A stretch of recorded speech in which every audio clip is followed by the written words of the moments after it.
noite, sejam bem-vindos a mais uma aula de ciência, ainda aqui, né, na nossa turma virtual, mas em breve estaremos cara a cara novamente, se assim Deus quiser e permitir. Então, ó, junta as mãozinhas aí, dobra o joelhinho, ora a Deus para que tudo isso passe logo, que a gente possa se ver cara a cara. Então, vamos aí, enquanto vocês pegam isso, vocês entram no clima da aula, vamos recapitular o que foi que a gente viu até agora. Nós estamos estudando Estado Físico da Matéria, capítulo 8.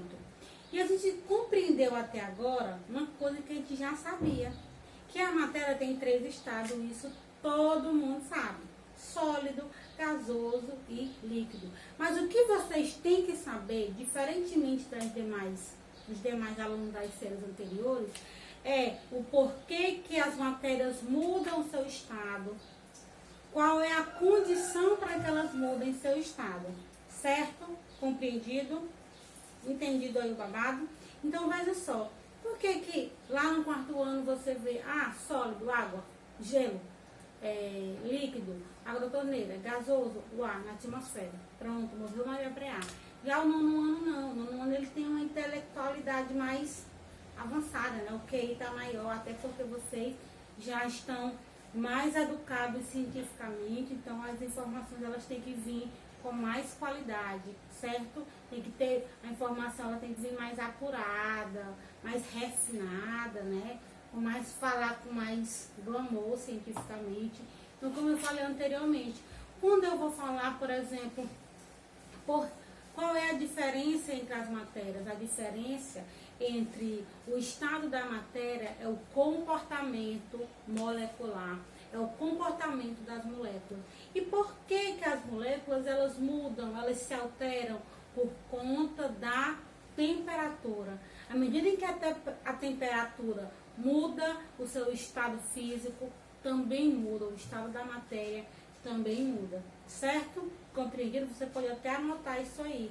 O que interfere na mudança de matéria? Comportamento molecular. E o que interfere no comportamento molecular? A temperatura, certo? Aí você vai colocar aqui, ó, cada fase tem características que são bem peculiares, que são diferentes. E quais são elas? Coesão, que é a junção de moléculas, e repulsão. Veja só, o sólido tem a coesão, que é a união de moléculas, maior do que a repulsão, do que o afastamento. Observa que eu fiz o desenhozinho para vocês viram que os sólidos, eles estão perfeitamente organizados, as moléculas deles é geometricamente bem organizadinha, com o nível de repulsão quase zero, mas não é zero. Porque, como vocês viram lá nas propriedades da matéria, por mais próximo que as moléculas sejam, sempre tem um espaçozinho entre elas. Depois da fase líquida, a gente viu que a fase líquida, a coesão é quase igual à repulsão. Então, na fase líquida, que o líquido ele adquire o formato, ele não tem formato próprio assim como o sólido, ele adquire o formato de acordo com o recipiente em que ele se encontra. Então, a sua coesão e a sua repulsão é quase zero. É como é que é o afastamento dos dedos, ó. Eu afasto o dedo, só não consigo desprender da minha mão, né? Eles estão aqui grudados, mas eles estão afastados, certo? Então, coesão e repulsão quase igual aí na fase líquida. Então, na fase gasosa, a repulsão é muito maior do que a coesão. Ou seja, o distanciamento das moléculas é muito grande. É muito grande em relação a eles. Na verdade, aqui, difere, como lá na coesão, a repulsão é quase zero, aqui a coesão na fase gasosa é quase zero. Eles quase não têm aproximação, porque o gás tem tanto movimento nessas partículas de gás que eles são loucos, que eles ficam desesperados, muito agitados mesmo. Então, outra coisa que vocês vão anotar aí da matéria é que a movimentação lá na fase sólida é quase zero. Na fase líquida é mais ou menos. E na fase gasosa tem muito movimento, certo? Então é isso. O estado gasoso se caracteriza pela grande distância entre suas moléculas e não adquire nenhuma forma, certo? Então fica uma atividadezinha na 139, né? Letra A. As mudanças de estado físico da água, há apenas mudanças no comportamento de suas moléculas. Na mudança de estados físicos da água, há apenas mudanças no comportamento de suas moléculas. Na figura 1, observa aí que elas estão organizadinhas, não estão? Então, eu posso dizer que elas são o quê? Se eu sei que elas são organizadas, que a coesão aqui está maior do que a repulsão. Que estado é esse aqui? Gasoso. Não, senhora. É sólido, minha princesa, meu príncipe. Número 1, figura 1 é sólido. A figura 2, que elas estão meio afastadas e meio juntas. Fase líquida. E esse 3 aqui, que é um desespero, molécula saindo pela boca aqui do negócio, do copo, do copo, pobreza, do tubo gasoso. Então vamos lá, o que é que ele quer? Numera o estado físico da matéria de forma correta, segundo a descrição. Vamos ver se está certo. Que eu já peguei um livro que estava errado, tá? Letra A. As moléculas se unem mais próximas uma das outras no estado líquido do que no estado sólido. As moléculas se unem mais próximas uma das outras no estado líquido do que no estado sólido. Então, as moléculas que estão mais próximas aqui no estado líquido do que no estado sólido, ele botou o número 2, mas não sei se eu concordo muito não. Quando a gente vai presenciar, a gente vai discutir isso aqui, tá? Porque tem uns parênteses aqui. Mas aí, você vai botar o número 2. Letra B. As moléculas se unem em formações geométricas, que é perfeito. Se fala geométrica, já sabe que é sólido. E ocupa mais espaço no estado sólido do que no estado líquido, por causa dos espaços vazios deixados entre os átomos. Então, ela ocupa mais espaço. Quem é ela? É o número 1. Está correta, perfeitamente correta. Letra C. As moléculas ficam bastante desunidas, já sabe, loucona. Desagregada, união quase zero. Sendo o estado que mais ocupa espaço. Que estado é esse? O gasoso, que é o número 3. Deixa eu só analisar essa letra A aqui de novo. As moléculas se unem mais próximas uma das outras no estado líquido do que no estado sólido. Rapaz, pra mim, esse negócio aqui não tá certo não, essa informação. Mas elas se unem no estado líquido. Eu acho que essa letra A não foi muito bem elaborada não, mas aqui é 2, 1 e 3, viu? A letra B e a letra C tá perfeita, mas essa letra A eu não gostei dela não. Segunda questão, na página 140, não lembro se eu passei para vocês, mas a gente já vai fazer ela junto. Os estados físicos da matéria caracterizam-se pelo grau de organização de suas moléculas. Com base nesse conhecimento, complete as frases seguintes utilizando uma das palavras entre parênteses e de modo a obter as informações verdadeiras. Letra A. A agitação do corpúsculos é maior ou menor nos líquidos do que nos gases. Se você botou menor, você acertou. Se você não botou nada, bote aí menor. Letra B. Num gás, os corpúsculos movem-se com grande, pequena liberdade. No gás, as partículas se movem com grande liberdade, certo? Já no líquido é menor, né? Menor do que no gás. Letra A, menor. Letra B, grande. Não sei, nos líquidos a liberdade de movimento é maior ou menor do que nos sólidos? Qual é o movimento de partícula lá na fase líquida? Ele é maior ou menor do que no sólido? É maior, né? Movimento de sólido é o menor que tem. Letra D. Nos sólidos, a organização corpuscular, né, que é das partículas, é grande ou é pequena? A organização do sólido é praticamente perfeita. Então, a organização é grande. Então, recapitulando, letra A, a agitação dos corpúsculos é menor do que nos gases. A agitação na fase líquida é menor do que nos gases. Já no gás, A movimentação é grande, a liberdade é grande. Nos líquidos, a liberdade de movimento é muito maior do que no sólido. E no sólido da organização é enorme, maior, muito maior do que nos demais, certo? Então, menor, grande, maior e grande, certo? Então, vamos lá. Aqui tem um conector saberes. Por que vocês já beberam água em pote ou em filtro de barro? No interior, na casa da avó, de um parente ou de alguém? Já? Porque a água do filtro de barro é mais fria do que na temperatura ambiente. E parece que a água de lá fica fresquinha, é bem agradável. O barro, do qual é feito o filtro, é um material poroso e permeável. A água que ele guarda,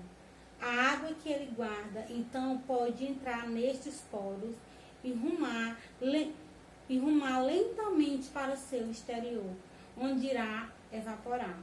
Por um efeito conhecido como Joule-Thomson, a esta evaporação está associado um resfriamento do fluido que expande a água, o que levará a um resfriamento do próprio recipiente que o contém, o filtro, e de toda a água no seu interior. O mesmo efeito ocorre quando transpiramos.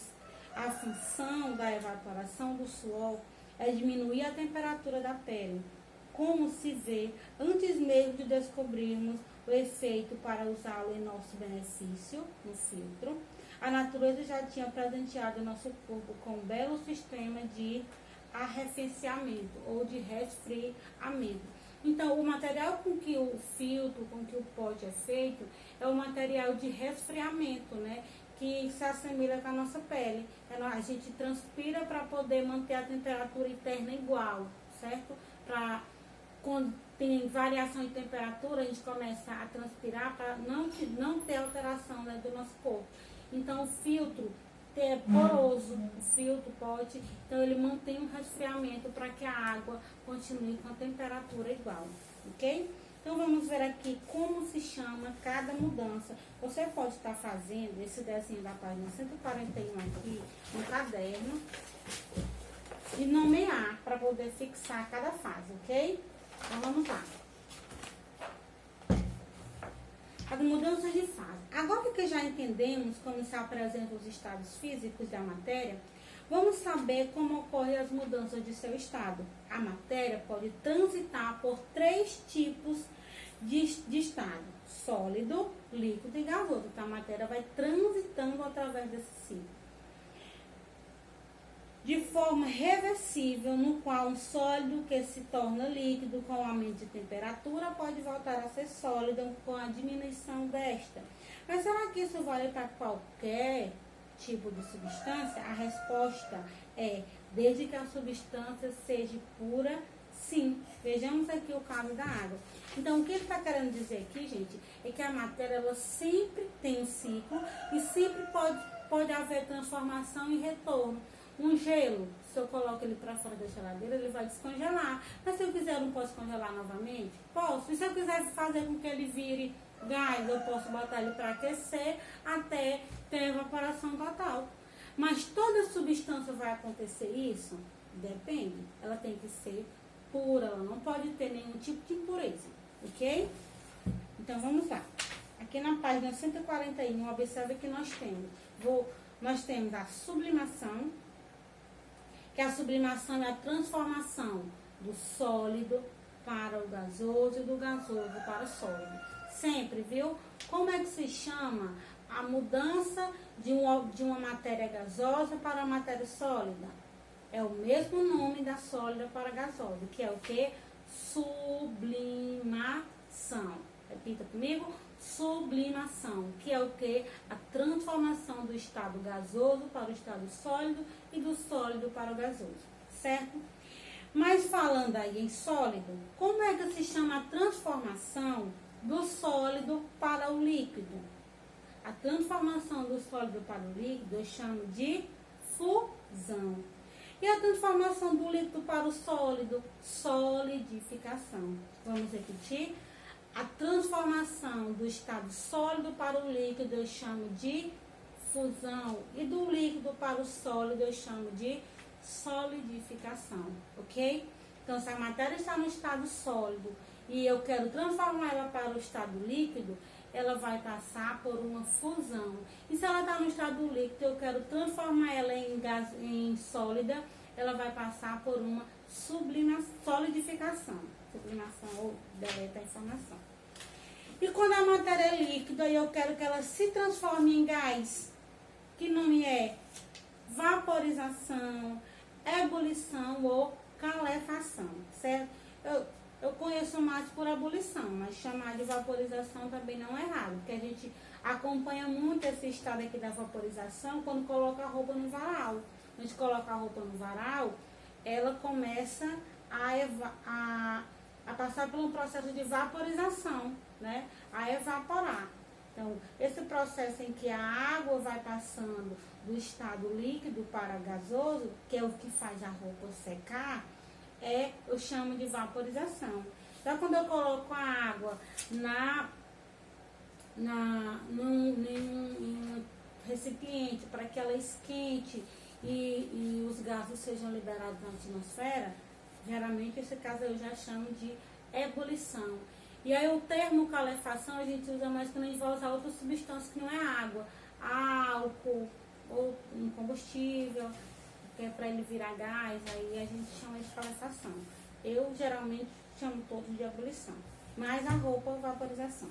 Então, quando eu tenho um líquido e eu quero transformar em gás, eu chamo de vaporização, ebulição ou calefação. Mas e quando eu tenho o gás e eu quero transformar ele em líquido? Condensação ou liquefação. Vamos repetir? Quando eu tenho um objeto na forma de gás, eu quero transformar ele para o líquido. Eu chamo de quê?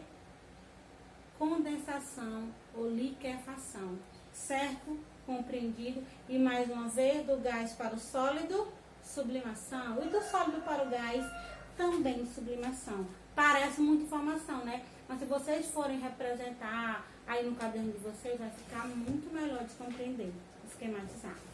Geralmente, quando uma substância é sólida, ela se apresenta sob uma forma bem definida e seus átomos estão organizados e envoltos por uma estrutura denominada de rede cristalina. Essa rede está associada à organização dos átomos de forma geométrica. Veja a imagem de cima, né? Assim. Ao receber calor, os átomos que compõem estas substâncias vibram com mais vigor. Quanto mais temperatura, maior a movimentação, maior a vibração, gerando maior temperatura. Se a energia recebida aumentar, a força da vibração dos átomos será suficiente para romper a estrutura da rede cristalina, e então o corpo assumirá sua forma líquida, processo conhecido como fusão. Já na solidificação, a substância passa do estado líquido para o estado sólido. Isso acontece quando ele começa a perder calor, levando uma redução de vibração dos seus átomos, fazendo com que a distância entre eles se torne menor. Se a perda de calor continuar, a sua temperatura atinge um determinado calor chamado de ponto de solidificação. A substância irá solidificar. Quando aquecemos a água, ela absorve calor e ao atingir 100 graus Celsius torna-se vapor, num processo denominado vaporização. No entanto, existem 3 formas da água passar do estado líquido para o estado gasoso: evaporação, ebulição e calefação, certo? Na evaporação, a mudança de estado ocorre gradualmente à temperatura ambiente. O processo transcorre na superfície do líquido sem formação de bolhas, como é o caso da roupa, né? Na ebulição, as mudanças do estado ocorrem de forma mais acelerada, pelo aumento da temperatura, gerando formação de bolhas, como exemplo da água dentro da panela, certo? Gente, nós vamos ficar por aqui para a aula não ficar muito grande. Na próxima aula a gente rever novamente isso, dar continuidade falando da calefação e da sublimação. E já vou deixar aqui a atividade também para vocês responderem em casa, tá bom? Da página 146 e 147. Então, fiquem com Deus e até a próxima aula. Não se esqueça de ler o assunto, ok? Até mais.